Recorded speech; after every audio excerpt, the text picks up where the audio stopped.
only wants you to make good beer. And have fun hanging out with your friends.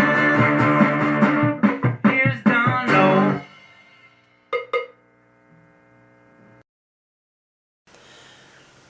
What's up, everybody? Today we're doing a beer style I won't say invented, because I was inspired by the Schlenkerla Helles, which has a smoky flavor, and I spent a couple of iterations trying to imitate it. I was imitating it.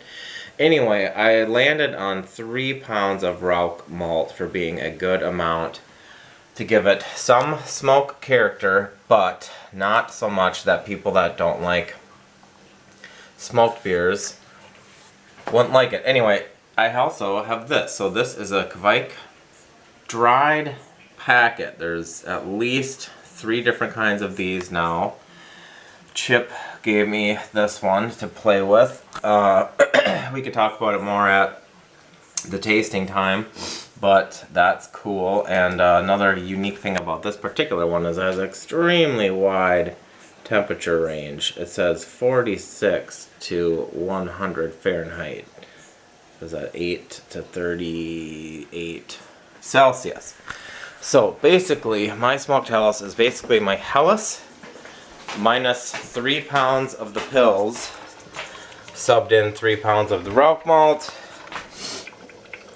I had some raw pills left over that I didn't realize, so 7 pounds of pills, and then you can see the rest. I'm just going to put this in there for bittering. Here is this handsome looking devil. I did the mash. Right now I have 6.5 gallons of about 1040. We're boiling some down on the stove. The other portion is coming to a boil in the garage. Now all winter I've been complaining and showing all this snow I have, and I'm happy to say we do not have any more snow. There is still some piles of snow around on this May 6th, but none here. We are getting the flowers, the raspberry leaves, etc. The other fun thing is, if you were paying attention, last year I had enormous ditchweed plants that I so enjoyed, and apparently they did what plants do and reseeded themselves, so they're just sort of like all over in here, honestly. I mean, if there's too many, I'll take them out, but I'm happy to see that hopefully in this area I might get some of that. So this is what it looks like now, but they were up to here. And then in this other penned off area I had some sunflower seeds, which also produced our sunflower plants, so hopefully I can get that going again. But yes, we are finally out of winter, and actually just the other day I made the bold decision to put the snow shovels away. I said, it's May the 4th, be with you. I'm putting the snow shovels away. Alright, let's get at it. Alright, so Panda Puffs. Yeah, that was a special request from the boy. It's a little over 1050, which is cool. Now I'm upstairs because I'm going to try to ferment it warmer, right? So I don't know how warm I will get it. I ain't trying to get it like 100, but it's like 75 now, but maybe like in the 80s. I do have an electric blanket that I can use if need be. The instructions say to just pitch directly into wort or rehydrate. And when I've made beers with dried brewer's yeast, I generally don't rehydrate. I mean, you certainly can. There's different discussions either way. Anyway, I'll get this all buttoned up, and I would think it might be fermenting later today. So this thing started fermenting very quickly. It's been about 6 hours or so now. I got this vintage electric blanket. I'm trying to raise the temperature. I've not really been successful just yet. You know, you can't really, there isn't even, not much of a kreuzen, but it's definitely bubbling, and it's like 74. I don't want to like fry it, but I was trying to get it up to maybe like 80-ish, 80 plus, so I don't know. I guess I'll just check it later and turn this up a little bit if I need to. It's a very bright sunny morning, and I came downstairs and I realized this thing is ripping and roaring. So then I did my thermometer, my gun, and it was 85. And now I definitely have kreuzen, so I think I'm pretty happy with that temperature. I think what I'm actually gonna do is just turn this off, because what will probably happen is it will basically maintain this temperature, I would think, give or take, with all this insulation.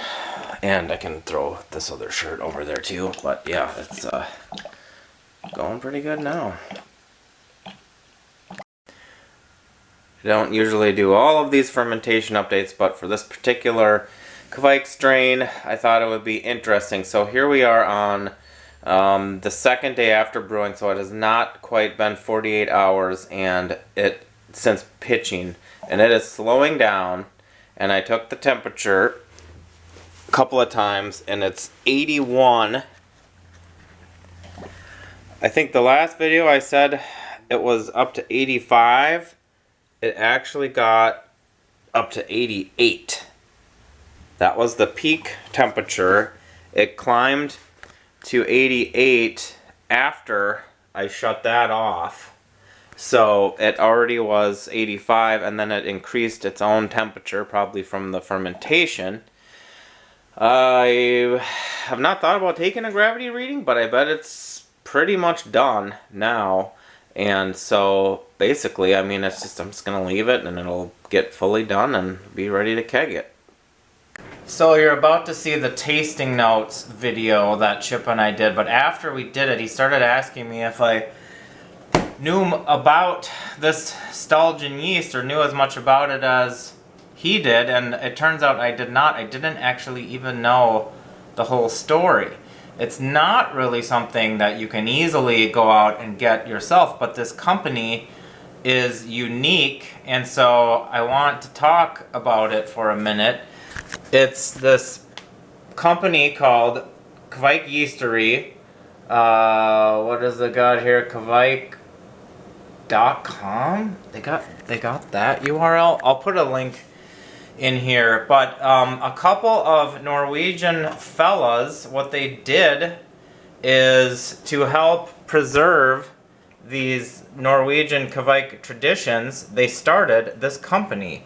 They currently have 4 products, it looks like, and you can see them here, and the last one is the one I used, and if you click on each one, it gives you some information. But what's unique is they're very clear that they are trying to propagate the entire culture of a Kveik, call it a blend, not really one strain, from a particular place.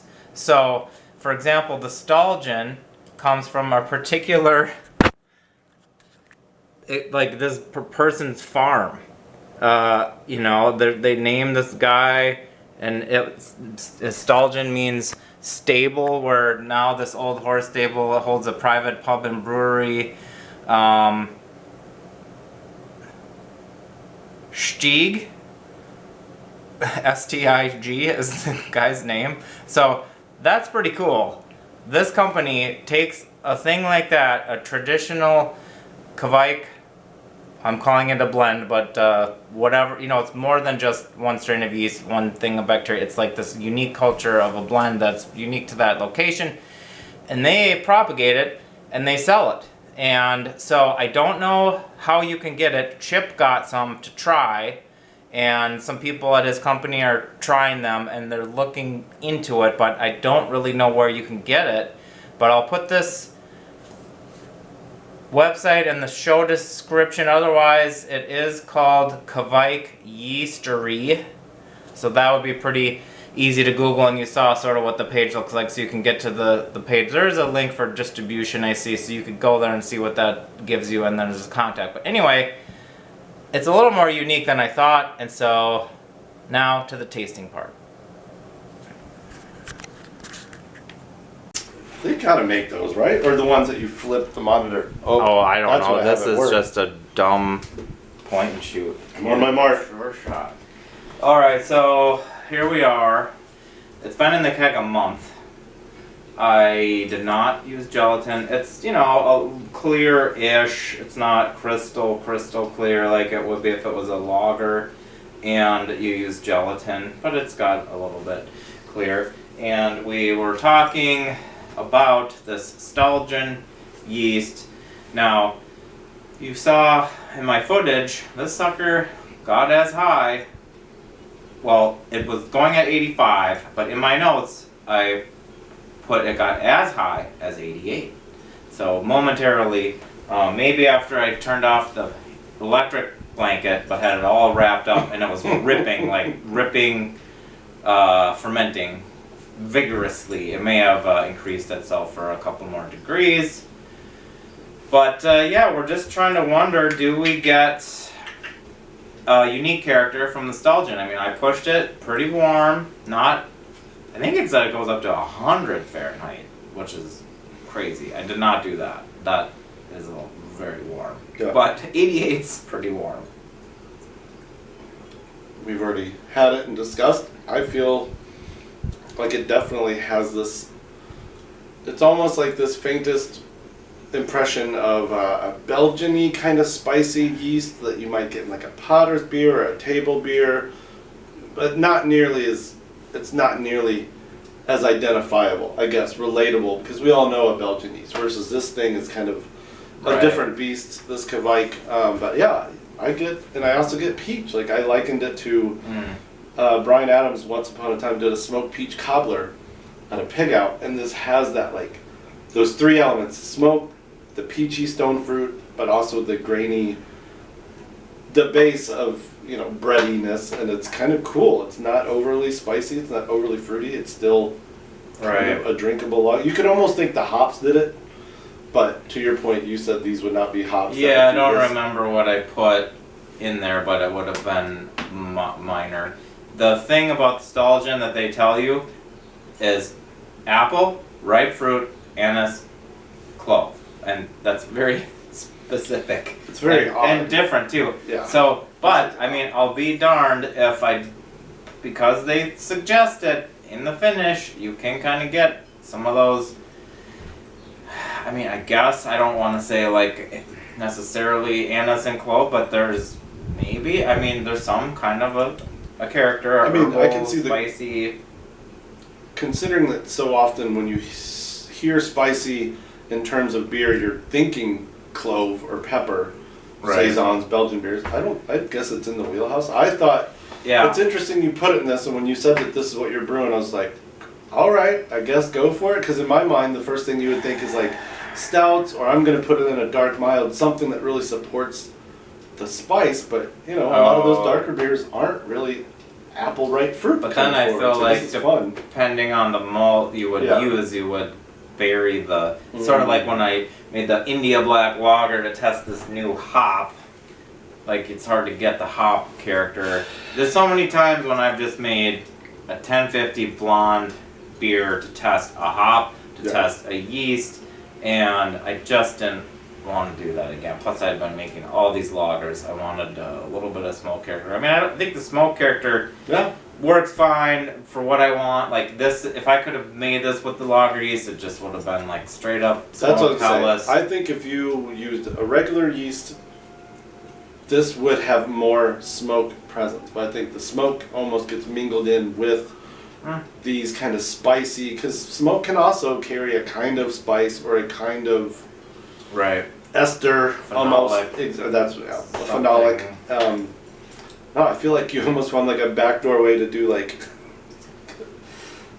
a fruited Belgian-y beer that's not either of those things. I guess, I mean, we don't have to In a clean way. Not Go. like it got infected to become that. It just... go on forever about this, It's but good. the thing that is interesting to me about these Kveik strains is, I mean, where else can you ferment a beer at Right. 88 degrees and not have it just taste like garbage? I mean, that's unique. Now, do you like the unique Kveik character? Right. I've made a lot of these beers. Sometimes, I guess, to be honest, I don't like it as much as if I would have just made it with the yeast that I would have used, right? So, like, this is a smoked Helles. Do I like this more than a smoked Helles? I mean, with the lager yeast, I don't know. It's different. Yeah. Sometimes, I would say I don't like it more than, yeah. but because it's summer drinking time and it was a fun Mm-hmm. kind of new... It's not a letdown. It's not a we dumper. don't It's not a dislike drain it. point. Right. We don't dislike it. But if you gave it to someone as a smoked Helles, they would be like aged on peaches. Like there's Well, a fruitiness in right. there that is definitely from that Kveik. I mean, and honestly, if you don't have temperature control and you can use some of these yeasts, and some of these Kveik yeasts Yeah. would be perhaps even more neutral in their contribution to the flavor At a lower than temperature. this one, and at a lower temperature. But my point is, if you, Oh, if you oh, oh. have to ferment warm, you're like, my house is 75, I want to brew, you know, Yeah. what am I going to do? I don't have a cold thing. You make a Saison, you make a Hefeweizen, you make a wit beer, you make a Kveik. I will pass along. So this is Kveik Yeastery in Norway, and they gave us some samples of the Stalljen, which you used, Ebbegarden and Airtime, which are both more just fruity, like tropical fruity, big fruity, none of this kind of spice. I'll tell you from brewing, test brewing with a Northern Brewer, if you ferment it at that lower, more standard American ale temp, 68-ish, 64, they actually suggest you double pitch to make up for that lower temperature. So the point I'm making is like, these actually want to be somewhat elevated to be in their natural kind of fermentation expectation range. But there are ways to get it cooler. The temperature range of Stalljen, I think, was the widest. I mean, it really was like, I think it was Wasn't it like 40 to 60. 100? No, I think it was like 60. There's one that's 100, like which was- 40 to something. It must be like Oh. 40 to 80. Dang. Maybe the Ebbegarden It's or pretty amazing. Anyway, that's that. dry That's a Kveik. wrap. We Kinda made cool. it. Thanks for watching, and catch you later.